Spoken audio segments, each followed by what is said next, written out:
If you were to go out and ask 100 random people who are financially average, why are you not rich? 90 to 95, 96% of them are going to say it's because of my boss, he or she is not paying me enough, it's because of the government, it's because of greedy corporations, it's because of my credit card company, it's because of this person that I'm not rich. But when you're pointing your finger at somebody else saying this is the reason why you're not rich, you have 3 fingers pointing right back at you. I love the way my friend Tom Bilyeu puts it. What he says is you have to adopt this everything is your fault mentality if you want to become successful, where you stop blaming anybody and everybody else for everything that has happened to you or you're going through in your life, and you understand that everything is your fault. Because once you stop blaming other people and you understand that you are your own responsibility no matter what happens, you're going to change the way you look at the world, and you're going to change what you do about your money. The reason why I keep saying that you have to be wealthy in your mindset before you can be wealthy in your bank account is because you're going to have to change the way you think. And the first thing you have to do is you have to stop blaming other people for the reason why you are where you are today. If you can look at yourself in the mirror and understand that everything is my own fault, then the next thing you have to do is understand the difference between value and price. Because once you now start to make changes in your life, it's very hard to get fixated on just the price of things as opposed to the value that you get. Because in order for you to now take that leap and become successful, you're going to have to start using your money differently. You're going to have to start seeing things differently, and you're going to have to start using your time differently.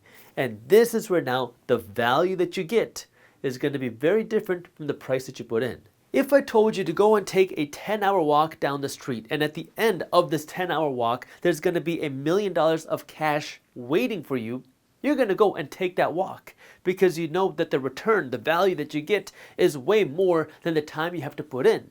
And so you're going to go and take that walk, and you're going to find $1 million and be very happy.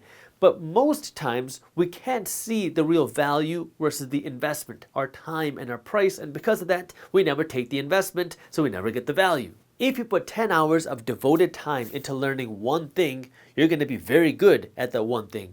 If you put in 100 hours, you're going to become an expert at that one thing. And if you put in 1,000 hours into mastering and understanding that one thing, you're going to be a master at that one thing if you put in 1,000 devoted hours. Well, what if you invested that time to learn how to make money? If you put in 10 dedicated hours to learn the different ways to make money, you're going to learn about different side hustles. You're going to learn about different ways to start a business. You're going to learn about different ways to negotiate a better raise at your job. You're going to learn about different certificates that you can take to earn more money in a different career. Then, if you spend the next 100 hours learning which individual thing you want to do, you're going to learn how to be good, really good at that one thing. You're going to learn how to be good at building a side hustle. You're going to be really good at learning how to build an email marketing company. You're going to be really good at learning how to build a digital marketing agency. You're going to be really good at learning how to start a company. And then, if you go for another 1,000 hours to actually excel in that craft, now you're going to be able to take what you built and really start making some money with it. You're going to start to be able to actually turn it into something successful. You're going to learn how to be an actual master at the craft. Does that mean that you're going to be a millionaire after putting in 1,000 hours of dedicated work? No. But you're going to be closer to achieving that millionaire status after putting in that dedicated 1,000 hours worth of work than with you putting in 0 hours worth of work. It goes back to the value versus cost. The reason why so many people are stuck and why so many people don't become financially successful is because we get so fixated here on the cost. If I don't become a millionaire after 1,000 hours worth of effort, how much more time is it going to take me? Another 1,000? Well, maybe another 10,000, maybe another 12,000. And this is where people get so fixated on the idea of what it's going to cost me as opposed to looking at what value you're going to get. We want this value to be easy and accessible and right there. But in order to get there, you have to put in the price. You have to understand that the cost sometimes is going to cost more than the value initially. But if you keep putting in that work and you keep investing in yourself, well, then the value that you get will start to disproportionately outweigh the cost that you put in. This cost can also have a dollar amount, which is even more difficult for a lot of people to grasp, because now you're going to be letting go of your hard-earned dollars in exchange for something that may or may not give you direct value in the near future. This might be a book. This might be a class. This might be a coaching. This might be a consulting service. This might be hiring somebody to help you get to wherever it is that you want to go. There's two aspects to this price side of cost. One is jealousy, and the other has to do with not wanting to let go of the money that you worked for. On the jealousy side, I remember when I was first getting started on YouTube, when I first started my YouTube channel, This Minority Mindset, I didn't start this to make money. I started this as a hobby because I was really busy working on a completely different business in the sock industry. And so I'm here making these YouTube videos for fun. I didn't know how to turn on monetization for my channel, so I wasn't making any money from my videos, even though I was putting out a few videos a week. And I remember in the early stages, I probably had close to 10,000 subscribers at the time. I received this comment from this person who was like, I'm not going to watch your videos because I don't want you to make money from my advertising dollars or something along those lines, because YouTube would still put videos or advertisements on your videos even if you didn't turn on monetization. You just wouldn't get paid. So it was kind of like a weird situation at the time. And I remember reading that comment and I was like, what are you talking about? Like, it doesn't cost you anything to watch the video, but you still sacrifice your own gains because you don't want somebody else to potentially make money. And at that time, I wasn't even making money. This is back in the day when the YouTube advertising policies were completely different, where you didn't need any sort of subscriber requirement. You didn't need any sort of view requirement. Every video was monetized, and either you got the money by clicking the button or YouTube got the money. Our society has this extreme jealousy problem where a lot of people will sacrifice things and hurt themselves in order to not see somebody else benefit, which really doesn't make any sense. You're so busy counting the pockets of somebody else that you stop yourself from growing the wealth that you do have for yourself. And this is one of those things where you have to break out of this jealousy mindset and this limited scope mindset where you think there's a finite amount of dollars, a limited amount of success, a small amount of happiness available in the world, and you have this limited pie. So if somebody else is happy or is successful or is rich, then that means there's less happiness and success and richness for you. But that's not the way the world works. And that's not the way the wealthy people think. Wealthy people are thinking, how can you work with me to make me rich and I'll make you rich too? And then as I grew as a person and my businesses grew, I am the owner of Briefs Media and Market Insiders. I look for people that can help guide me to grow these companies. And one of the things that I've learned over the last number of years is if I want somebody to help coach me or give me some insight into what they did to grow their business to help me out, the easiest way to get that level of value from them is to just pay them. Because most people don't have a couple extra hours or even 15 minutes, especially if they're successful. Most successful people don't have 15 minutes a day to just give it out to random people on the internet. And so what I learned is if I can offer these people a lot of money in exchange for the value that they give, I'm going to be much more likely to get on a phone with them, to have regular meetings with them. That way we can become friends with each other and for them to give me tips on how to grow my business. If you want to get value from somebody else, you have to be willing to sacrifice some sort of cost. Give them your time or give them your money. Give them something that way you can receive some value, because if you want to learn something from somebody, sure, yeah, YouTube is a great resource. But if you want to get into somebody's mind, get on the phone with somebody, if you want to spend time with somebody, if you want real advice for you, then you got to be willing to understand it's going to come at a price. And that price might not cover the value today, but the goal is that you keep putting in this investment. That way the value that you get from the cost that you put in, your time and your money, will greatly exceed all the dollars and all the time that you put in, because it's like this curve where in the beginning you get no returns, but then boom, after you figure it out, now you start to see the hockey stick curve where everything starts to compound and the amount of money you're making for the effort that you put in just skyrockets. When I was about 12 years old, I started playing this drum called the dhol. It's a traditional Punjabi drum at weddings, Indian weddings here. And I played that throughout high school, and I didn't charge that much money because I was still new, I was learning the process. And then when I had done it for a few years, I started to get good.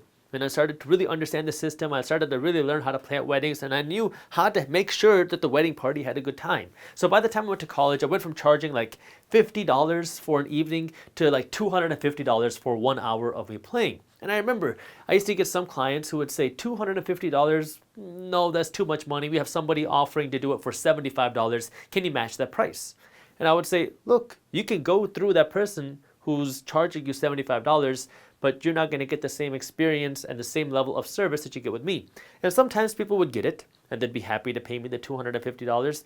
Other times, people wanted just the price, and that was fine, because not everybody is meant to be your client, not everybody is meant to work with you, but there was multiple times, and I mean multiple times, where I would get a call on a Friday or a Saturday morning, and the wedding party would call me frantic, and they would say, hey, this dole player, the drum player that we had, just bailed, or he didn't show up. Can you come to our party tonight? Can you come this morning? Can you come right now?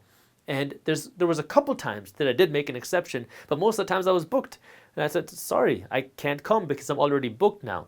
And if I wasn't booked, well, now the price is $500 because of the short notice. Now, if you are an entrepreneur or a business owner and you want to stay up to date on what is happening in terms of the business and entrepreneur economy, you can join Business Briefs. It's a completely free newsletter that I created to help business owners and entrepreneurs be more aware of what's happening in terms of business trends and innovation on the entrepreneurial side of things and the funding side of the world. That way you can focus on building your business and we'll keep you educated and well researched. So if you want to join Business Briefs, it's completely free, and I'll put the link to how you can join Business Briefs down in the description below. We're never taught about money. Young people are drowning in student debt. The prices of everything is getting more and more expensive, and we're seeing a bigger gap between the rich and the poor. If you keep blindly following the system like the majority of people are doing, you're going to end up like the majority of people.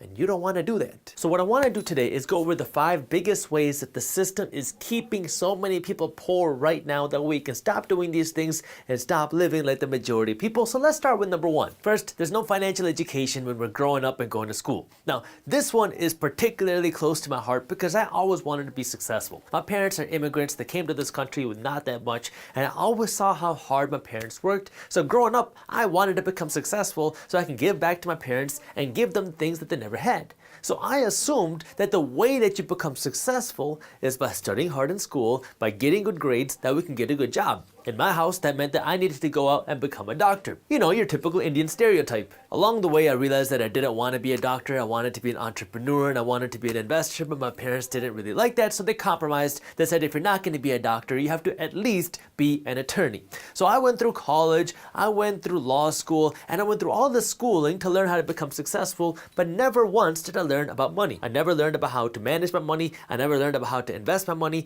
and I never learned how to build wealth in the economic system that we have right now. The first bit of financial education that every single person needs to understand, especially if you live in America, is that there are 2 different ways that you can make money. You can make money from your labor, and then you can make money from your capital. You have to understand this if you want to be able to build wealth, because our education system and our schooling teach us how to maximize the income that we make here from our labor. You go to school to get good grades, to get a good degree, that way you can get a good job. This is the money you make from your labor. You go to work to get paid. Now, the idea of you going to school is so you can get a high-paying job. You go and you become a doctor, you become an attorney, you become an accountant, you become an engineer. You're a high-paid worker, you're a high-paid employee. But in the economic system that we have right now, the highest paid people and the most financially successful people in the country are not high-paid workers. It's people that know how to deploy their capital. Let me show you what I mean. So this is what school teaches us how to maximize. This is our corporate ladder. You go from analyst to associate to VP to director to the CEO. You go to the C levels. So school wants us to climb the corporate ladder.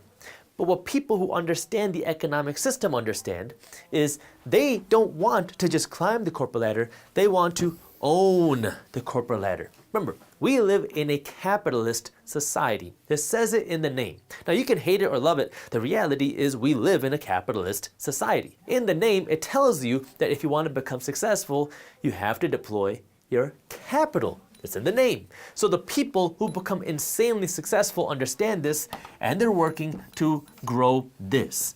They want to invest their capital because now it's your money working to increase value instead of just your labor.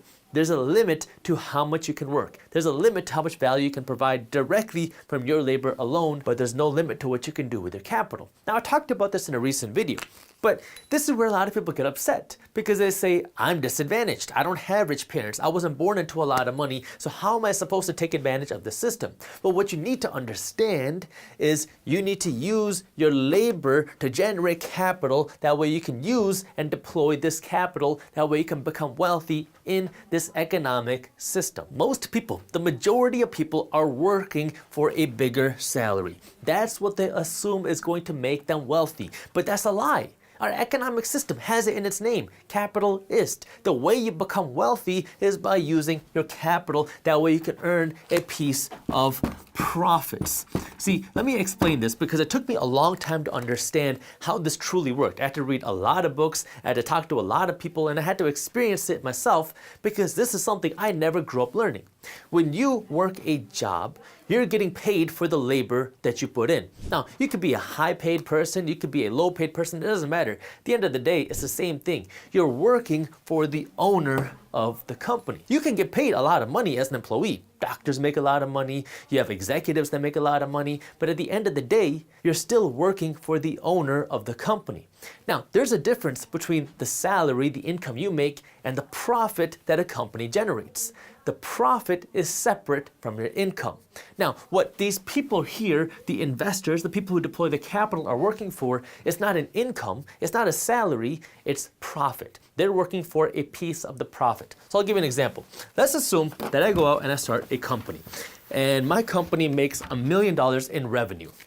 So I sell, for some fun, I sell avocados. I sell guacamole, okay? I make $1 million in revenue from my guacamole company, but I don't get to keep all the money in profit. I have expenses to pay. Maybe I have $100,000 in avocado costs. I have $200,000 in employee costs, and then I have another, say, $200,000 in other expenses. So I have to pay my CEO, I have to pay the people that mash the avocados, I have to pay for the salt, the pepper, and everything else. This all adds up to $500,000 in expenses. Now, I have to pay the team in order to run the company. Right, I gotta pay my CEO, I gotta pay the people that work in the actual avocado to guacamole making business. That's my cost. You're getting paid for your labor. And if you're really good at making avocados into guacamole, you're gonna get paid more money. But once all the expenses are paid, there's another $500,000 in the bank account. The person who gets this is the owner of the company because now you own the equity. Now, you do have more and more companies nowadays that are distributing some of this ownership, the profit, to the employees, like here at my minority mindset companies, like at Market Briefs. We do a revenue share system where the employees get to share in the profits. But if you don't have that, what you need to understand is this is what wealthy people are working for. They're not working just to grow this by 5% or 6%. They want to see how can we drive more sales, that way we can get a bigger piece of ownership. And the way that you can do that is by working for this. This might mean investing in companies. It might mean investing in your own company if you have that sort of equity structure. It might mean investing in real estate or investing in startups. You want to use your money to buy assets, investments. That way you can build equity either in companies or real estate or some other sort of asset. That way now you can be the equity owner and get a share of this. Because now when you're working for profits, now you have the team of people working to help grow the value in the company. Now, there's another debate that a lot of people talk about. This, how much money should an employee be earning? You have all the time people talking about minimum wage, how much money people should be earning more money. And that's fine, but what you need to understand now as the financially educated person is a concept called fiduciary duty. I learned this in law school, and it was a new concept that I didn't understand. Fiduciary duty is who you owe your alliance to, who you need to take care of first. An easy way to understand fiduciary duty is think of it like this. You have a date scheduled with your wife tonight, and then one of your friends calls you and asks if you can play video games with them tonight. You can't cancel on your wife to play video games with your friend because your fiduciary duty is to your wife first. Well, in this case, in this corporate ladder, the executive's corporate duty, the people who run the company, the executive's corporate duty is not to the employees, it's to the shareholders. It's to these people. So the number one goal of the people that's running the company is to drive this, the profit higher. It's not to pay the employees the maximum amount possible, it's to drive up the profit. Now, you have to understand, there's a moral aspect to this, there's a legal aspect to this, there's a financial aspect to this. You want to make sure that your employees are happy. You want to make sure your employees are well taken care of. That way they want to come to work every single day. That way they want to produce a good product.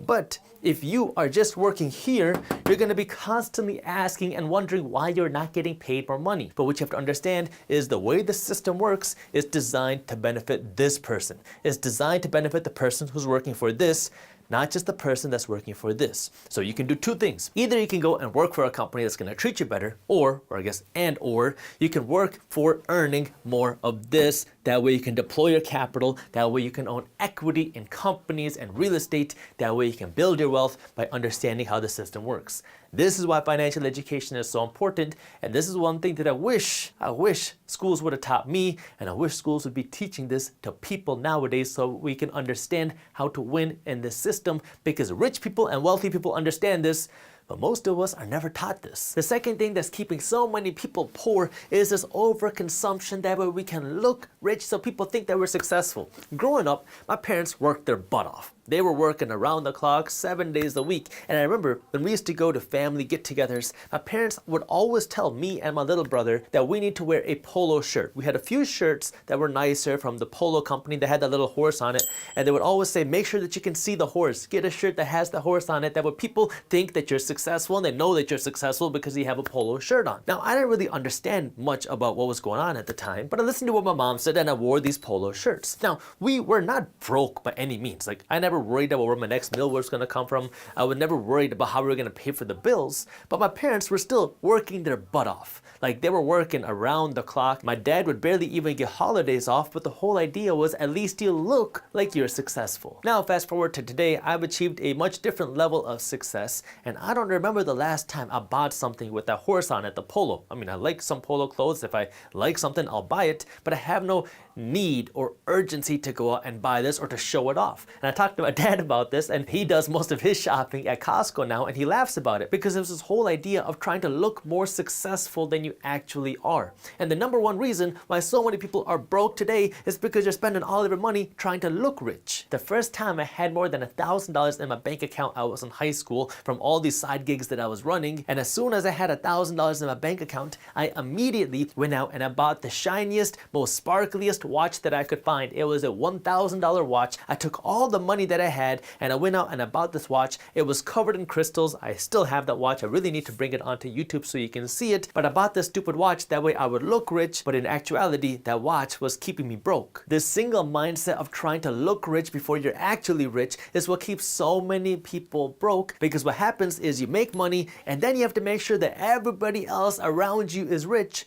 before you are rich yourself. So as soon as you get paid, you make sure that Apple gets paid, you make sure that Lululemon gets paid, you make sure that Gucci gets paid, you make sure that Amazon gets paid, you make sure that everybody else gets paid, and then you're left with the scraps. Once you break out of that mindset, then it almost becomes a game of trying to figure out how you can stop spending so much money on things that you don't need. Third is a concept of overfinancing. So something that I like to say is that traditionally, Indian people make $1 to spend 20 cents, while American people make $1 to spend $2 thanks to the help of credit cards and lines of credit. Now, neither of these things are right or the best thing that you can do with your money, but what you need to understand is we live in a spending culture. Our culture is designed to make you spend money, which is why you need to have this financial education and understand how this works. That way you don't go into debt to buy a whole bunch of things that you don't need, because now you are a slave to your banks. You owe your banks money, and anytime you get paid, the first thing you do is you buy all the stuff that you don't need, and then you pay off your banks, and then whatever's left is what you use to build your wealth. And at that rate, you will never become wealthy, because all of your money is going out to make your banker rich, and it's going out to make Amazon, Lululemon, and Gucci rich. The simplest way for me to explain this is if it does not put any money in your pocket, you should not be financing it, period. If you don't have the money to buy it in full, in cash, you can't afford it yet. This includes doing 0% APR on your phone and financing your car. If you don't have the money to buy these things outright, you should not be going into debt to buy them, because these things are not going to make you any more money. Now, I understand you can use your phone in your business. I understand you can use your car to get to and from work. But if you don't have the money to afford it, don't go into debt to buy it. I get it. You need a phone for your business. Maybe go back a couple generations of iPhones. That way you can buy it for a few $100s instead of paying $1,000 that you finance over time. And even though it's 0% APR, there's a reason why 0% APR is so profitable for banks and companies. When you go out and you buy a bunch of things with 0% APR, you don't feel that pain of spending money, because $1,000 isn't leaving your account today. You're just putting it on a payment plan for the next 12 months, and then you can go out and buy even more things with the help of 0% APR. So now you're going out and buying a whole bunch of things that you wouldn't have otherwise, and now you're putting all these things on 0% APR, and then what happens happens for so many people is you don't pay off your items, you don't pay off your cell phone and everything else in time, so now you get slapped with an 18 to 25% APR interest rate, and now you're stuck back in the payments game trying to pay off your banker, trying to pay off these companies, that way you can finally have some freedom back. Now you can use debt to make you wealthier, but wealthy people are not going into debt to buy their cell phone. Wealthy people are not going into debt to buy a car that they can't actually afford. Wealthy people are using debt to make themselves wealthier by using this money to finance assets, which are making them money, instead of financing liabilities, which are losing them money. And this brings me to number 4. You're confusing assets for liabilities. And let me diagram this out for you, that way it's very easy to understand. An asset is something that puts money in your pocket. A liability, I'm just going to shorten that, is something that takes money out of your pocket. This part is pretty simple to understand, but what happens is many of us are confusing liabilities for assets. Let me give you an example of this. Your home is what everybody calls your biggest asset. That is where you will be able to build generational wealth. This is why we want to push home ownership for all Americans. Now listen, I'm a real estate investor. I have a real estate salesperson's license. I used to help people buy and sell homes, and I'm an attorney. I've seen this from a lot of different angles. And when I was getting my real estate license back when I was 20 years old, one of the first things they teach you when it comes time to selling real estate is how you are going to help so many people buy the biggest investment of their life, their home. We are bred to think that your home is an asset. We are bred to think that our home is an investment. But wealthy people don't look at the home that they live in as an asset. Wealthy people look at the home that they live in as a liability, because it's not putting any money in your pocket every single month. Your home is a money pit.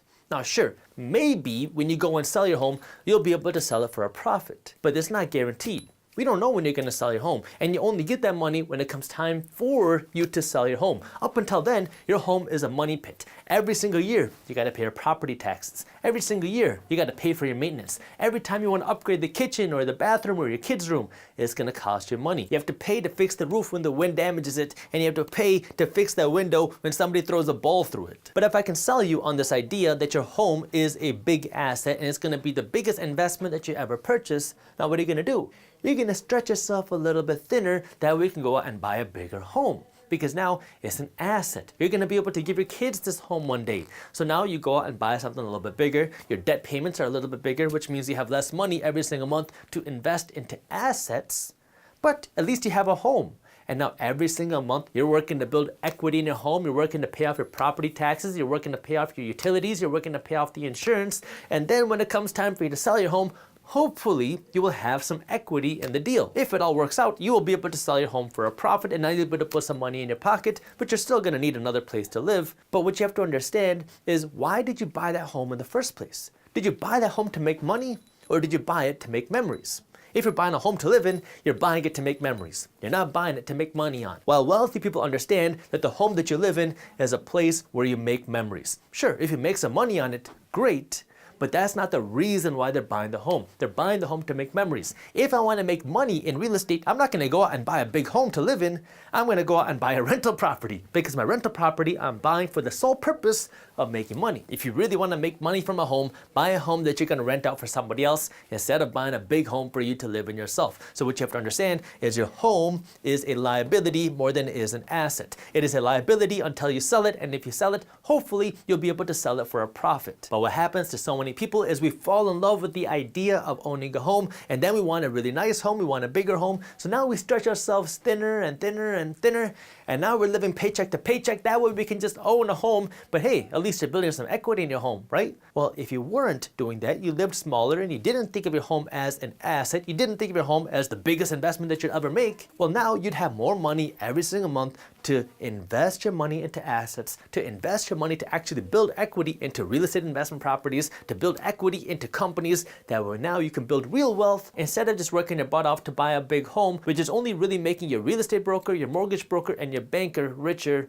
while it's keeping you broke, because now you're having to work overtime just to make the mortgage payments. Remember, assets are things that you buy to make you money. Liabilities are things that take money away from you. Wealthy people put their emphasis here to own more assets and put less emphasis here. In fact, what wealthy people actually do is they put their emphasis here, that where their assets buy them their liabilities. They use their investments to pay for their expenses. And last but definitely not least is understanding this idea of our money. What are you working for?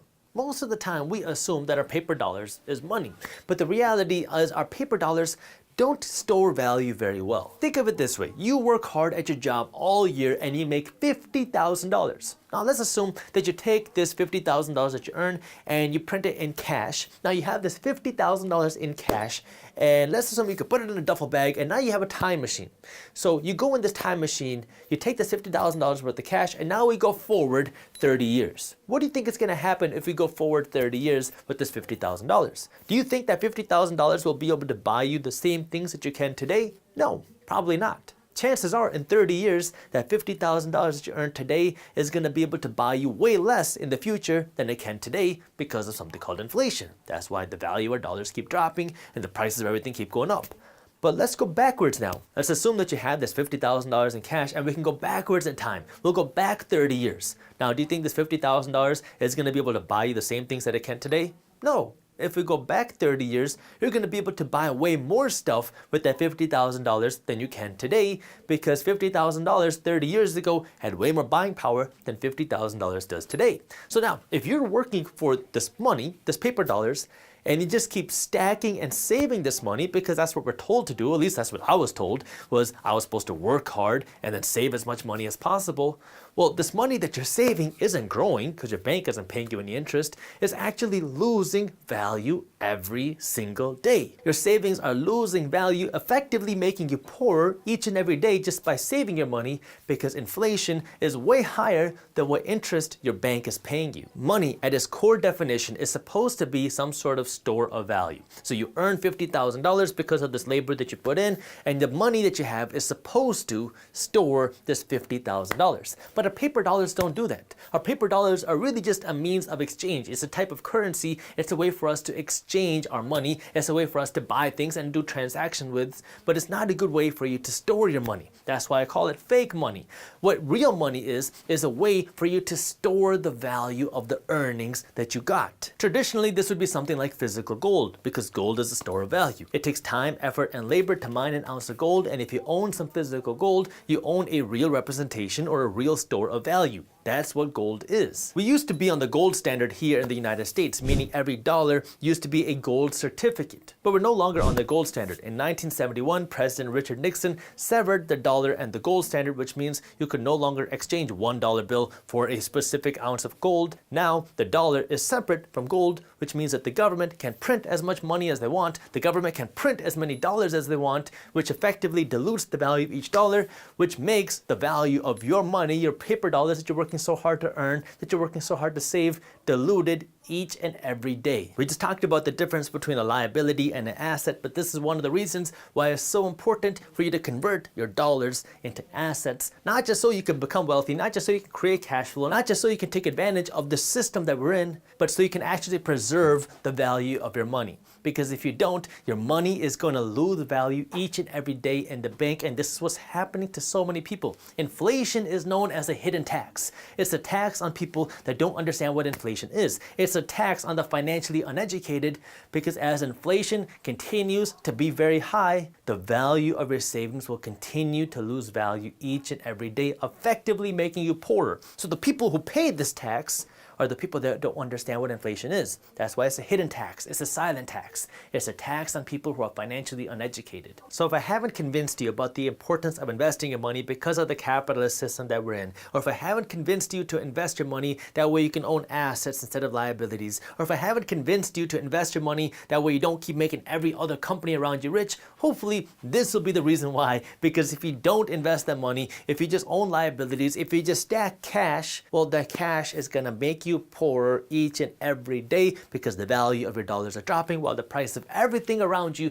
keeps getting more expensive, which is why if you want to at least preserve the value of your money, or if you want to grow the money you have, you need to own assets. That means owning shares of companies, stocks, or owning some physical real estate, actual assets, which will help to preserve, if not grow, the value of your wealth. Now, does this mean that every investment that you make is going to make you money? No, of course not. Investing has risks, but not investing has risks as well. Because if you don't invest your money, well, then your savings are going to continue to lose value to inflation each and every day. If you really want to understand why the middle class is getting wiped out, and why poor people and the people who are not financially educated are going to continue to become poorer, we got to take a step back and really understand what causes poorness and poverty to begin with? Now, I know that's a super deep question, and we have systemic issues, and we have political issues, and we have geographic issues. But if we just focus in on the financial side of things, I want to read you this tweet by a professor from the OSU Entrepreneurship School who says, what causes poverty? Nothing. It is the original state, the default and starting point. The real question is, what causes prosperity? That's an interesting take on things, and it's essentially saying that we're all born flat, zero, with nothing. We're all born poor. But how come some people become wealthy while other people don't? Nobody is born a millionaire, as in creating millions of dollars of value. Sure, maybe you have rich parents who give you a trust fund, and as soon as you're born, you're worth millions of dollars because your parents are rich. But nobody comes out of the womb producing millions of dollars worth of value. So if we jump a little bit deeper into that question of what creates wealth, there are 5 things that create wealth. I'm gonna go over these 5 things, but before I do that, I need you to do me a quick favor and smash the thumbs up button below. If we stick with the assumption that everybody is born flat with nothing, how do you become wealthy? Well, the first way someone can become wealthy is if you win the genetic lottery, meaning you have rich parents, and so yeah, you're born with nothing, but then mom and dad can transfer $1 million into your account, and boom, you're a millionaire even though you haven't created any value. So, this is a portion of people. It's not everybody, but some people do become wealthy just because they were born into a rich family. There's no control over which family you're born into. You can't decide who your parents are. We don't get to decide what our parents did or what our grandparents did. But this is just the reality. Some people win the genetic lottery, and because of that, they're wealthy. The second thing is just luck. Some people win the lottery. Some people go to the gas station, they pay $2 for a Powerball ticket, and they win $24 million. Some people are lucky in that sense, and they become wealthy because of it. And there's a lot of different kind of layers of luck, because even beyond just winning the lottery, if you live in a first world country and you can speak and understand what I'm saying, and you have access to the internet, you have access to running water, you have access to shelter, you don't got to worry about bombs flying over your head, that's also another form of luck. And so there's a whole bunch of different layers of luck, but people can become wealthy just because of luck if you go out and you go to the casino, or if you go out and win the lottery, and these things could put millions of dollars in your lap. Now again, is that likely? No, but it is possible, and some people become wealthy because of luck. Third is hard work. This one works most effectively when you couple it with number 5, financial education, but some people are going to work 2 or 3 jobs, and they're gonna bust their butt, and they're not gonna spend any money, and they're gonna work really hard to make as much money as possible. That way they can become wealthy, and they're gonna take all of the extra money that they have and invest it. That's why some people can work minimum wage jobs and retire very wealthy, while other people retire broke, because some people are willing to put in a crazy sacrifice for decades in their lives where they are living off of very little, and they're investing every penny that they can because they want to become wealthy, and they're busting their butt, not getting any sleep, working very hard to become wealthy. Now again, if you have the right financial education, it becomes much easier, but some people do become wealthy just because of the efforts that they put in. It is very hard to become wealthy just because of your labor and your efforts, but some people do that. The fourth way, and probably the most common way that people become wealthy, is again a combination of 4 and 5, but it goes into education. Now I'm speaking more of kind of like your traditional education, where now you go and become a doctor, you go and become an attorney, an accountant, you earn this really high salary, and if you have the right financial education, then now you're going to use this high salary as a tool where now you have a lot of money that you can invest and save. That way you can become wealthy, and that's why a lot of people say that education is the route out of poverty. But if you don't have education with financial education, then education can just put you into a deep spiral of debt, because now you go out and become a doctor and you have $200,000 worth of student loans, and as soon as you start making this doctor salary, if you start enjoying this doctor lifestyle with the nice cars and the nice vacations and the nice clothing, then you could be broke for the rest of your life. So again, this is why number 5 is really important with number 4, just like it's important with number 3. And if you want to keep your money here and here, you got to have financial education as well.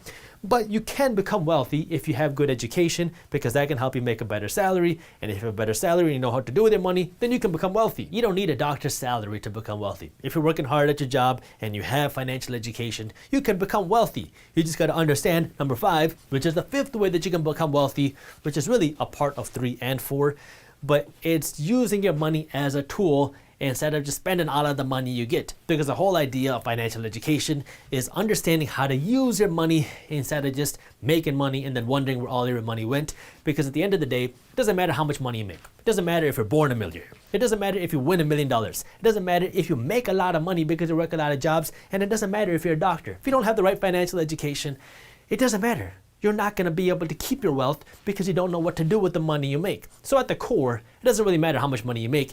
If you have financial education, you can become wealthy. If you don't have financial education, you never have a shot at becoming, or I guess keeping your wealth, because you can win the genetic lottery and you can win the lottery without producing a lot of value to make money, but you're not going to keep that money unless you got the financial education. Now, if we go back to the original assumption that everybody's born as zero and starts as zero, that doesn't mean that everybody has to put in the same amount of effort or has the same effort required to get to wealth, because everyone's going to have a different path. People are going to have access to different resources. People are going to have access to different connections. People are going to have different parents. People are going to have access to different things, which makes the path to wealth a little bit easier. I guess this kind of goes into the luck part over here. Like for my grandparents, becoming wealthy was irrelevant because for them, their goal was just to be able to survive because they were refugees. When our home state of Punjab, which is in India, was severed during the Indian partition, they had to literally run for their lives.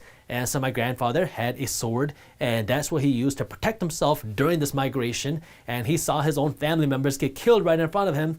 So for him, there was no inclination or really stress or work to become wealthy. It was just being able to survive because he lost everything. He lost his family, he lost his home, he lost his land.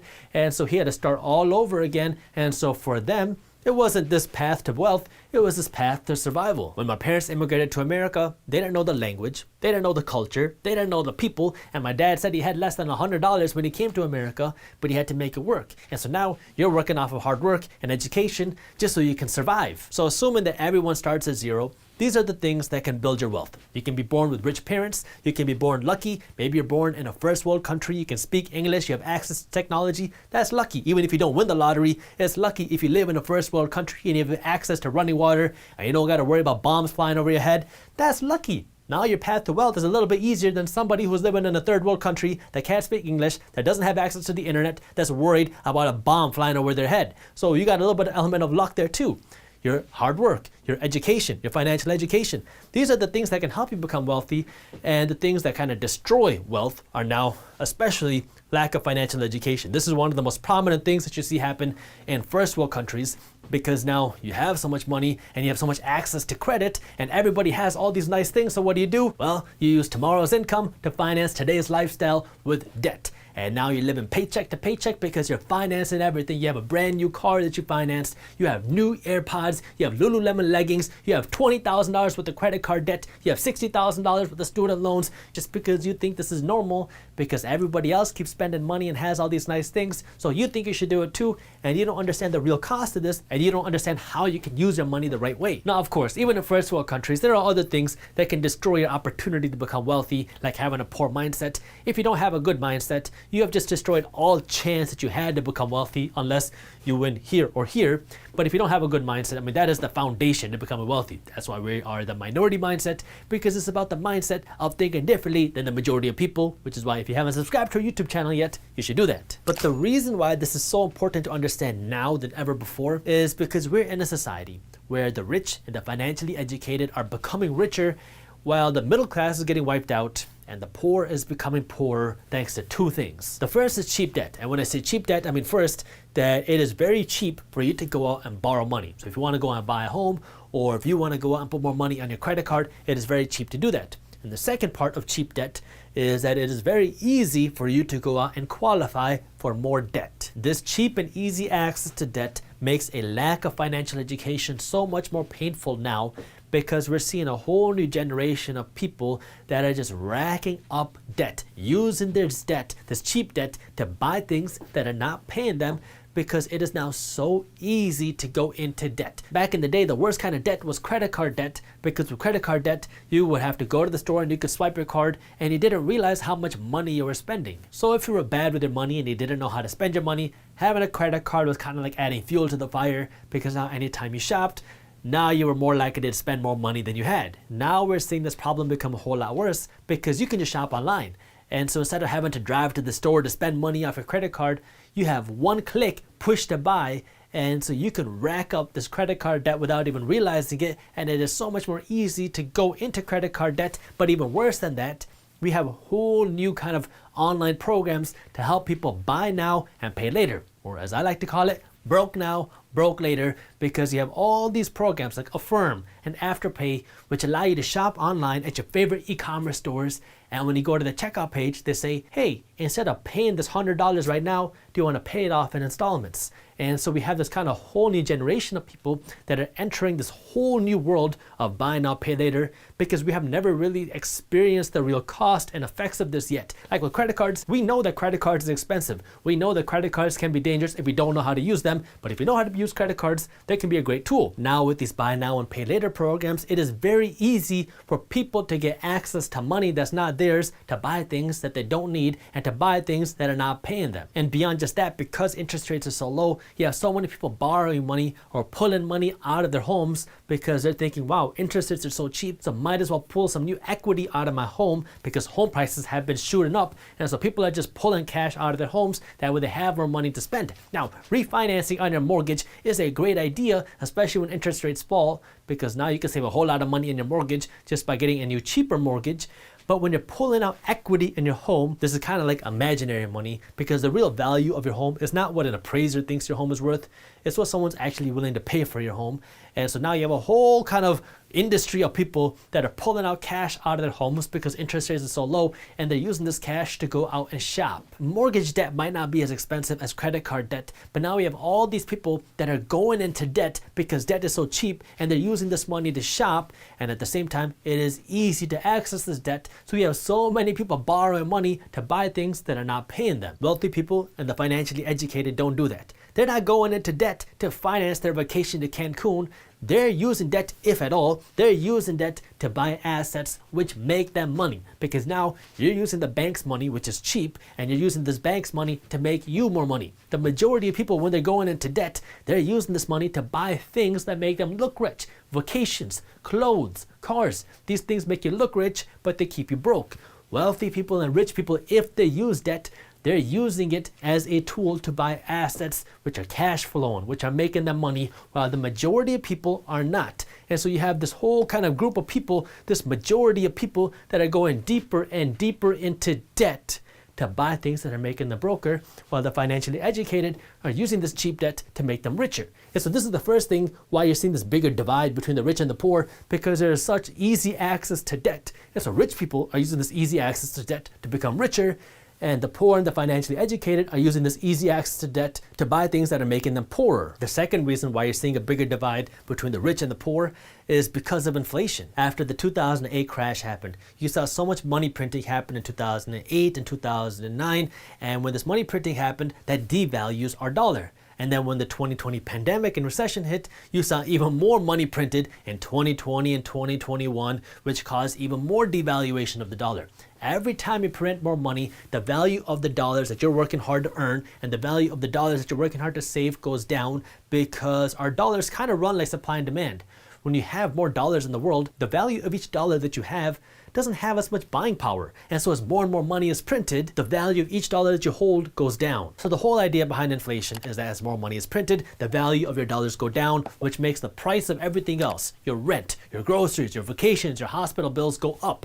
And it's kind of funny and sad at the same time, because the Federal Reserve Bank comes out and they say that inflation is not that bad, and so they're working to increase inflation, while at the same time we have a whole generation of people that can't even afford their housing payments. Sure, maybe on your projections and your inflation charts, inflation might not look so bad, but if you look at reality, not just in theory, but reality, the real life that people are living, people cannot afford their cost of living because housing prices keep going up and your groceries keep going up while wages don't keep up. And so we have a whole generation of people that are really struggling to survive financially because we have the cost of living going up, we have the standard of living going up with wages that are not going up, and we don't have any financial education because none of us go to school learning about how to manage our money. None of us go to school learning about how to invest or how to build our wealth. But if we did, then a lot of people probably would be using their money very differently, because if people understood about how money worked, if people understood about how inflation worked, if people understood about how debt worked,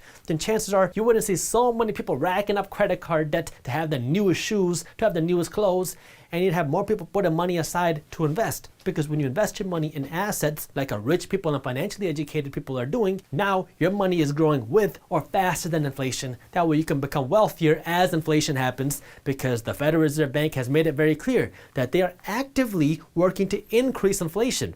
As they increase inflation, who pays the price? The poor and the middle class. Well, the middle class is getting wiped out, but the poor are the people that pay the price, because now your rent goes even higher, your groceries go even higher, your vacation costs go even higher, and your wages may or may not keep up. And so the poor are paying the price because it's kind of like a hidden tax. The cost of everything goes up, but you don't have enough dollars to pay for everything, while the financially educated are benefiting, because now if you own the assets, the price of your assets and your investments are going up with or faster than inflation. And so this is where financial education becomes so important, because if you understand this, you can use your money as a tool to make you wealthier. If you don't understand this, well, now you're just a pawn in the game that's making everybody else rich. Cheap and easy access to debt with rising inflation is not a good combination for the majority of people, because we lack this financial education in our society. It is becoming so important because these things are going to continue to get worse.